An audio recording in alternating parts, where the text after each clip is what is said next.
El 11 de septiembre de 1973 fue el injusto final de la lucha democrática chilena por la justicia y la igualdad. No existe ningún golpe de Estado justo, pero aquel que sucedió hace 50 años fue especialmente trágico y profundamente injusto. Trágico porque significó la muerte de Salvador Allende y cientos de chilenos, además de que desató una de las represiones totalitarias más brutales en América Latina, pero sobre todo, injusto, porque en unas cuantas horas destruyó la voluntad democrática y las ilusiones del pueblo chileno. Salvador Allende llegó a la presidencia de Chile el 3 de noviembre de 1970 a través de un proceso electoral democrático. Había sido derrotado en 2 elecciones anteriores, pero ese en 1970 llegó a la presidencia con una coalición de izquierda, la Unidad Popular, por muy poco margen electoral. Su programa era potente e innovador: la vía democrática al socialismo. La justicia y la igualdad social y económica fueron los valores centrales de esta vía chilena al socialismo. Una transición gradual y pacífica hacia el socialismo, con base en consolidar la propiedad social y estatal de los sectores productivos, mediante nacionalizaciones, implementando una economía mixta con predominio del sector estatal planificado. El 11 de julio de 1971 se aprobó por unanimidad en el Congreso Nacional la nacionalización de la industria del cobre.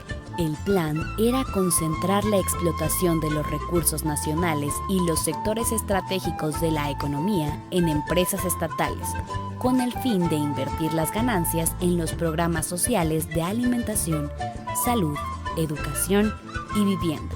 La llamada Batalla por la Producción expropió la mayoría de las empresas mineras y alrededor de 68 empresas privadas estratégicas con el fin de recuperar la producción y combatir la inflación.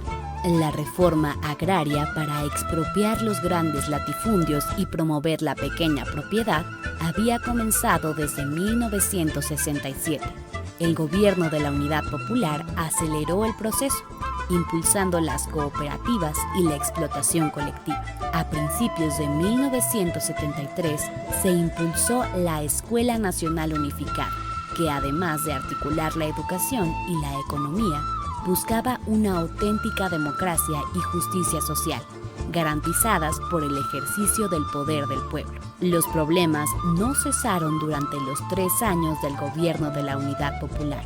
Las oligarquías y los grandes propietarios chilenos y extranjeros boicotearon la economía, especularon con la producción, la distribución y el comercio, incrementando la inflación, el desabasto y la carestía. Las huelgas se sucedieron, encabezados por los transportistas, que descarrilaron aún más la economía. Los partidos de oposición y los medios de comunicación, especialmente el periódico El Mercurio, golpearon inclementemente al gobierno. En el campo, los grandes latifundistas se resistían a la reforma agraria.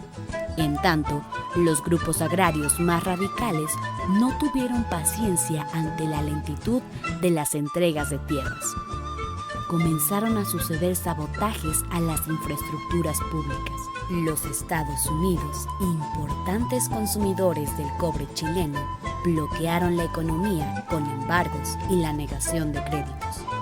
La invasión soviética en plena Guerra Fría nunca fue suficiente.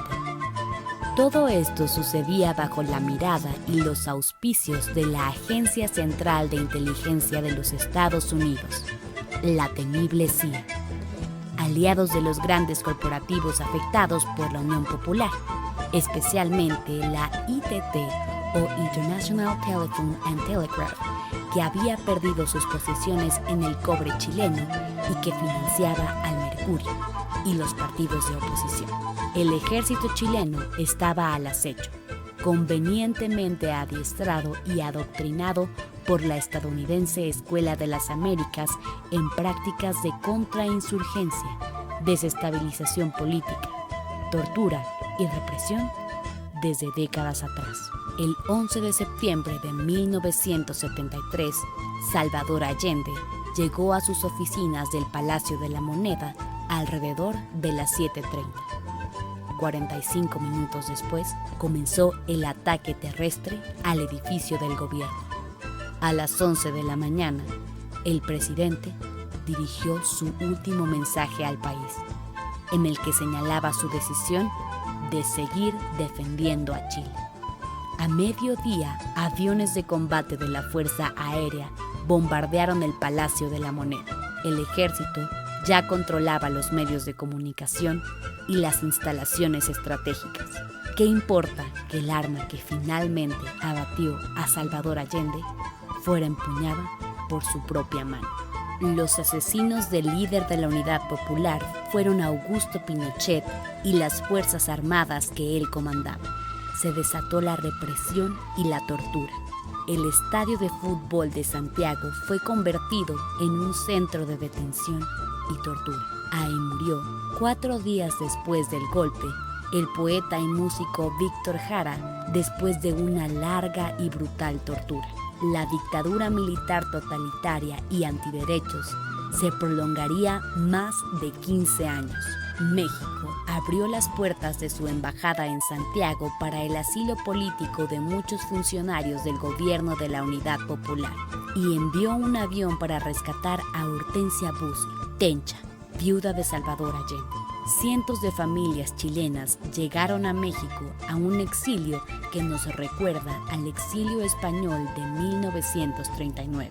Algunos de ellos llegaron al Colegio Madrid, que pudo devolver la solidaridad y generosidad que recibieron en su acogida 3 décadas antes cuando llegaron a nuestro país. Las luchas por la justicia y la igualdad siguen y avanzan. Las fuerzas del privilegio y la restricción de los derechos son muy poderosas y con frecuencia acuden a tácticas ilegales o hasta criminales para imponerse. A 50 años del golpe militar en Chile, recordamos a la Unidad Popular y la vía democrática al socialismo, que solo fue posible y será posible con la participación política y la lucha social de la gente.